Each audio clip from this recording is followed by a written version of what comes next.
اس اخبار کی head line کا، اس کے انٹرو کا ترجمہ اگر آپ پڑھیں تو آپ کے رونگٹے کھڑے ہو جاتے ہیں. اردو میں رف سا ترجمہ کر دیتا ہوں. لکھا گیا ہے کہ کسی زمانے میں پاکستان تحریک انصاف کے سب سے طاقتور شخص جہانگیر ترین کے خلاف ایف آئی اے نے 2 نئی ایف آئی آرز رجسٹر کی ہیں، اور اس طرح اس کی گردن کے گرد پھندا تنگ ہوتا جا رہا ہے. یہ اس جہانگیر ترین کے بارے میں بات کر رہے ہیں جو پی ٹی آئی کی ریڑھ کی ہڈی تھی، جس کے اندر عمران خان سے کہیں زیادہ جہانگیر ترین کی چلتی تھی. اب اس کے خلاف یہ 2 نئی ایف آئی آر جو ہیں وہ درج کی گئی ہیں. ایف آئی آر کا متن اس سے بھی زیادہ خطرناک ہے. سمری فارم کے اندر بتایا گیا کہ کس طرح مبینہ طور پر جہانگیر ترین نے شیئر ہولڈرز کے پیسے ہڑپ کیے اور فراڈ کے ذریعے ان پیسوں کو ڈالرز میں کنورٹ کیا، اور فرنٹ اکاؤنٹس اور کمپنیز کے ذریعے ان ڈالرز کو ملک سے باہر ٹرانسفر کیا اور وہاں پر جا کر جائیدادیں خریدیں. تو فراڈ اور منی لانڈرنگ سے متعلق یہ ایف آئی آرز ہیں. یاد دہانی کے لیے کہ جہانگیر ترین اور ان کے بیٹے کے خلاف آلریڈی ایف آئی آرز درج ہیں شوگر اسکیم کے اندر، جس میں بتایا گیا کہ اسپیکولیشن کے ذریعے کس طرح مارکیٹ کو مینیپولیٹ کیا گیا اور انہوں نے دھڑا دھڑ پیسے بنائے.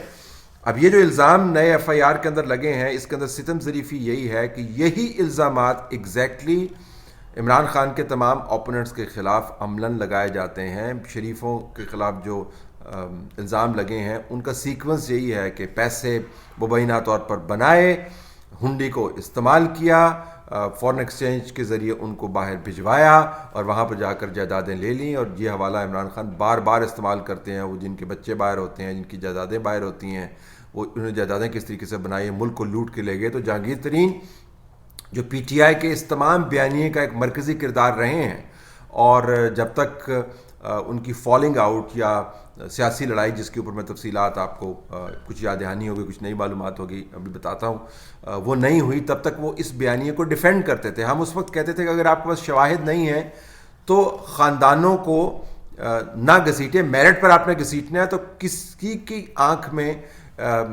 کسی قسم کی کوئی نمی نہیں آئے گی. اگر کسی نے ملک کے ساتھ ایسا کام کیا ہے تو اس کو بالکل گھسیٹیں، مت چھوڑیں اس کو.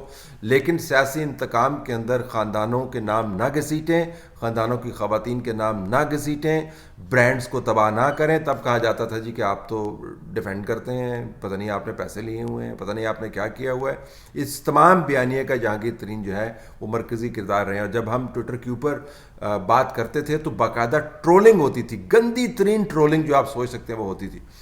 خیر یہ ایشو جو ہے وہ میرے متعلق نہیں ہے، یہ ایشو اس مقافات عمل کے حوالے سے ہے جو پاکستان کے اندر آپ کو بہت سی جگہوں پر دیکھنے پر آتا ہے. لیکن جہانگیر ترین کے خلاف یہ کیا جانا، بالخصوص جب وہ پاکستان آئے اور بہت عرصے سے خاموش ہیں، سیاسی طور پر آپ نے ان کو بولتے ہوئے نہیں دیکھا، اور وہ یہ کہتے ہوئے آئے کہ عمران خان کو ابھی بھی اپنا لیڈر تسلیم کرتے ہیں. یہ ہونا ایک طرح سے انہونی لگتا ہے کہ جہانگیر ترین کے بارے میں خیال تھا کہ وہ اپنے کاروبار میں آ کے دوبارہ سے گم ہو گئے ہیں اور حکومت کے ساتھ ان کے معاملات طے ہو گئے ہیں، نہ تو مجھے چھیڑنا میں تجھے چھیڑوں گا، اس قسم کے فارمولے پر عمل درآمد ہو گیا. اب یکدم جہانگیر ترین کے خلاف یہ ایف آئی آرز کیسے درج ہوگی؟ نہ صرف درج ہوگی بلکہ خواتین کے نام بھی ایف آئی آرز کے اندر لکھے گئے.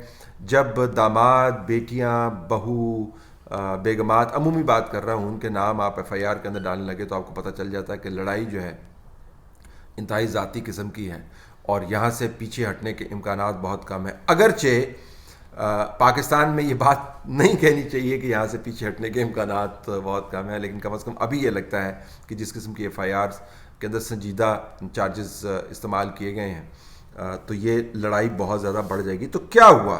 2-3 چیزیں ہوئیں. ایک تو یہ کہ کوئی گھریلو جھگڑا بھی ہے جو جہانگیر ترین کے خاندان کی خواتین ہیں، وہ بنی گلہ کی خواتین کے ساتھ کچھ ان کی بنتی نہیں ہے. تو بعض حلقوں کا خیال ہے کہ یہ بیگمات کی لڑائی ہے جس کا ایک پہلو آپ کو یہ نظر آتا ہے. میں ذاتی طور پر اس پہ یقین نہیں کرتا، لیکن مجھے اس کا علم ہے کہ خاندانی تعلقات جو ہیں وہ کوئی بہت اچھے نہیں ہیں. تو یہ تو ایک ضمنی فیکٹر ممکنہ طور پر ہو سکتا ہے، لیکن بڑا فیکٹر جس کے اوپر میں آپ کو معلومات دے رہا ہوں وہ یہ ہے کہ جب جہانگیر ترین کا پہلی مرتبہ نام آیا تھا شوگر اسکیم کے اندر، وہ شوگر اسکیم جس کی تحقیقات کرواتے کرواتے ہم نے چینی کی جو قیمت ہے وہ 72 سے ماشاءاللہ 110 کر دیا، اور ہندوستان سے اب ہم چینی امپورٹ کر رہے ہیں، اسی شوگر اسکیم کی میں بات کر رہا ہوں۔ جب ان کا نام پہلی مرتبہ آیا تھا تو بتایا گیا تھا کہ جہانگیر ترین نے بڑے پیسے بنائے ہیں اور ہم نے اس کو چھوڑنا نہیں ہے۔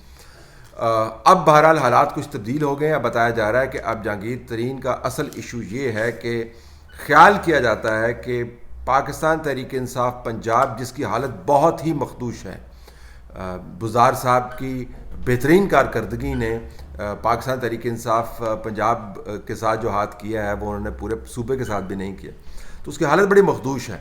تو اس حالت کے اندر جو ٹوٹ پھوٹ کا عمل ہے، جہانگیر ترین اس کے اندر ایک پل کا کردار ادا کر سکتے ہیں دوسری جماعتوں کے ساتھ، اور بالخصوص ٹوٹ پھوٹ کا عمل جو ہے چونکہ ساؤتھ آف پنجاب سے شروع ہونا ہے، لہٰذا ساؤتھ آف پنجاب کا جو مین فگر ہے، جس کے پاس پیسہ بھی ہے، جس کے پاس پرانے راز بھی ہیں، جس کے پاس لوگوں کے ساتھ رابطے کا طریقہ سلیقہ بھی ہے، اور جو انتہائی منظم انداز سے کام کرتا ہے، اگر یہ بندہ موجود رہا اور اس کو ہم نے زمین پر نہیں گرایا تو پاکستان تحریک انصاف پنجاب کے اندر سے جہانگیر ترین ایک نئی جماعت الیکشن کے بالکل قریب بنا سکتے ہیں۔ یہ بہت بڑا خوف ہے۔ چند حلقوں جن سے ہم نے بات کی انہوں نے ہمیں بتایا کہ یہ خوف ان تمام ایف آئی آرز کے پیچھے ایک بہت بڑا محرک بھی ہے۔ جہانگیر ترین کیا ان ایف آئی آرز کی زد سے بچ نکلیں گے؟ امکان کو رد نہیں کیا جا سکتا۔ پاکستان کے اندر لین دین کی جو سیاست ہے وہ ہر وقت جاری رہتی ہے، لیکن ستم ظریفی بہت بڑی ہے کہ ایک طرف شوکت ترین جو جہانگیر ترین کے کزن ہیں، جن کے خلاف نیب کے اندر پچھلے 9 سال سے آر پی پیز کا ایک مقدمہ چل رہا ہے، ان کو بطور مشیر جو ہے ان سے رابطہ کر کے ان کو عمران خان صاحب کی معاونت کے لیے لے آئے ہیں، اور یہ وہی شوکت ترین ہے جو حفیظ شیخ کے آگے پیچھے پیپلز پارٹی کی دور کے اندر دوبارہ سے واپس آئے تھے، اور آئی ایم ایف کے ساتھ انہوں نے نیگوشیشنز کر کے میرے خیال میں 11.2 بلین کا جو پروگرام ہے وہ تھرو کروایا تھا۔ تو شوکت ترین جو ہے حفیظ شیخ کی طرح پیپلز پارٹی کے ساتھ بھی وہ کام کر چکے ہیں، وہ کسی زمانے میں جنرل پرویز مشرف کے ساتھ بھی منسلک تھے، اور آج کل بہت متحرک ہیں، مقتدر حلقوں کے ساتھ بھی ان کی بڑی اچھی بنتی ہے۔ اب وہ آ کر بطور ترین پاکستان میں معیشت کو چلائیں گے۔ جہانگیر ترین شاید یہ سوچ رہے ہوں کہ اگر انہوں نے پارٹی کے لیے اتنا کام نہ کیا ہوتا، عمران خان کی اتنی مدد نہ کی ہوتی، تو شاید شوکت ترین کی جگہ جہانگیر ترین آج ملک کا فائنانس چلا رہے ہوتے۔ پاکستان کی سیاست کے یہ جو بل پھیر ہیں بطور صحافی 30 سال میں ہم نے نہیں دیکھے جو ہم اس وقت دیکھ رہے ہیں، لیکن ایک طرف سے مقافات عمل بھی ہے اور دوسری طرف سے لمحہ فکریہ بھی ہے ان تمام لوگوں کے لیے جو یہ سمجھتے ہیں کہ جو جہانگیر ترین کے ساتھ ہو رہا ہے وہ ان کے ساتھ نہیں ہو سکتا۔